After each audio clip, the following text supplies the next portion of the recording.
problems of transitioning human society away from our petroleum-based global economy.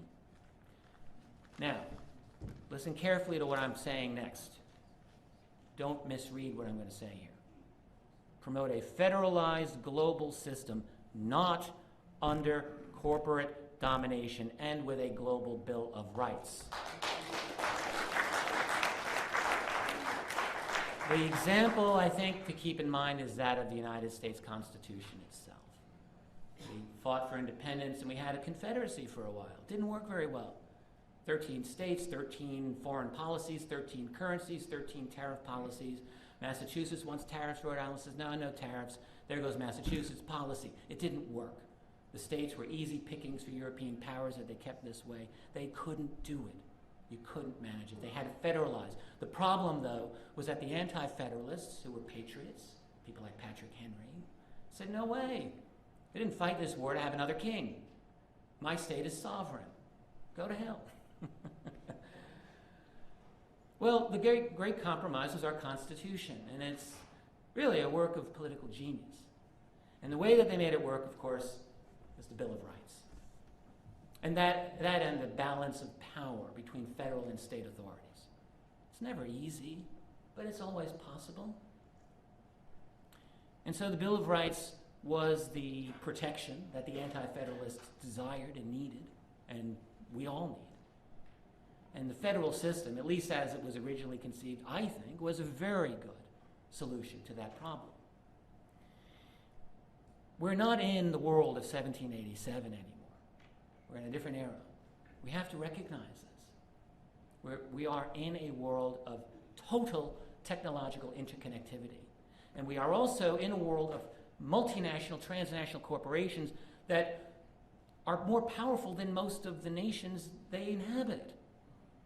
There is not a global structure up to the task of managing this. And when you really look at this problem, that is what is necessary.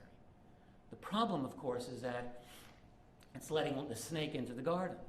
And we've got to find a way to manage this so that it's done right. Not done in a way so that the Rockefeller-Bilderberg clique runs the whole thing, which is what it's looking like. How do you fight this? I don't have every answer here.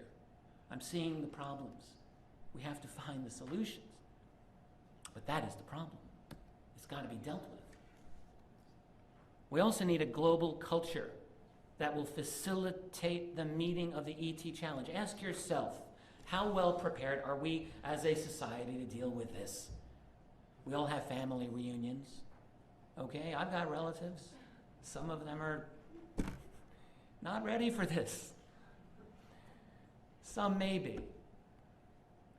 Are our academic institutions preparing us to deal with intellects that are probably much more advanced than our own, maybe with spiritual understandings that are possibly more advanced than our own? Are we ready?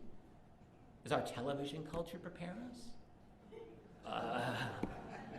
Where are our heads most of the time in our day? Okay?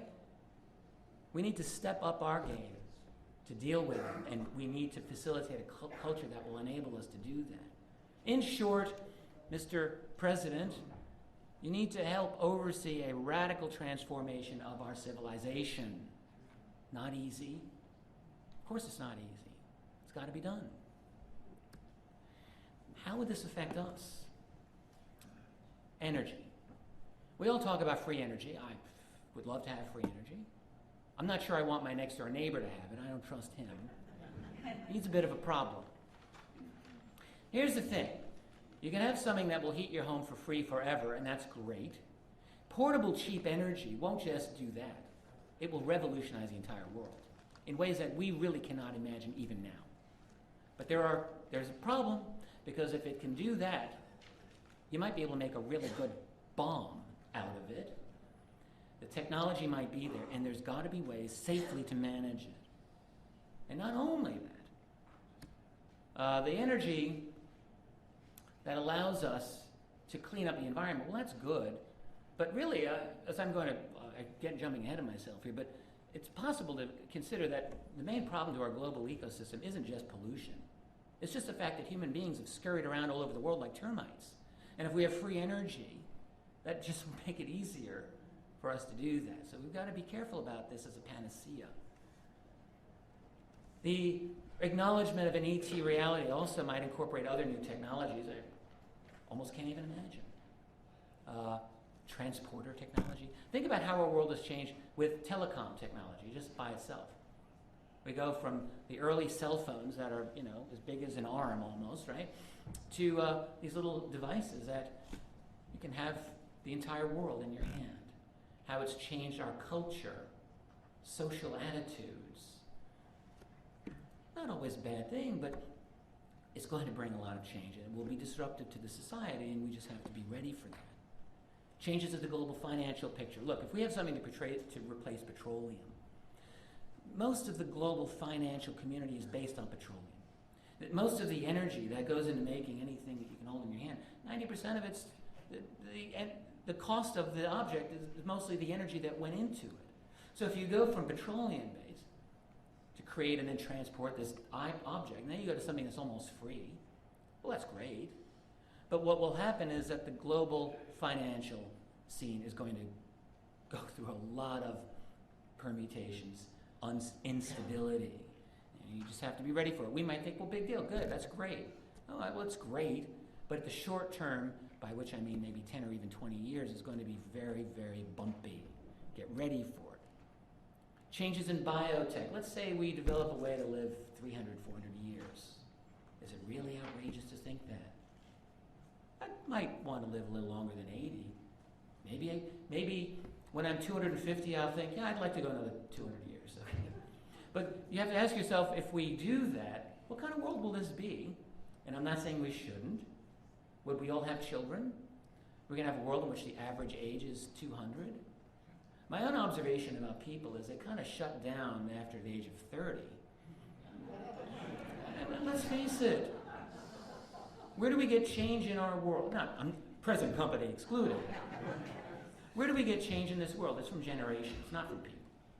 Generations. That's how we get change. Fresh insights. People who grow up with a different perspective. All right? What I find is most people, they get to around the age of 30 and they think, well, I have to grow up now, got to solidify my worldview, got to put away my childish things. And you see this hardening that takes place. It takes a lot of effort to keep it going into your later years. It can be done, of course, but it's just you got to be working at it. And so I wonder, just as a musing of mine, what it would be like to have a world in which we're all 300 years old, in which there aren't that many young people. Will we need to create a new political structure after all of this? I think the answer is yes. How will that structure play out is a good question. Are we going to move into a world where there's relative freedom, or a world where there's total control over your mind, even more than today? What might we learn from these other beings? Well, we might learn great things, and we might have to, do we have anything to worry about? I've only got a few more minutes here, and I want to wrap it up, but I'm actually just about done. I'm an idealist, I admit that, but I'm not a utopian. I'm very skeptical about utopias. I'm skeptical about the idea that we can create a perfect world. I haven't seen it yet. I'm skeptical of the idea that these other beings are necessarily all here to help us, as I see human society about to careen off the cliff, fall off the cliff. So there are, I'm not saying there aren't good people out there, but again, I'm cautious about these perfect world scenarios. Free energy, or even free green energy. Again, it's what I just said earlier. It's not only pollution. Yes, we want to clean up the environment. And the energy solutions that are in the UFO technology could very likely be incredibly beneficial to help detoxify our environment and to prevent the ongoing toxification of it. Yes, yes, yes, yes, we got to do that. But we've also got to be careful, because creating a suburb can also be environmentally damaging. Carving out, more area where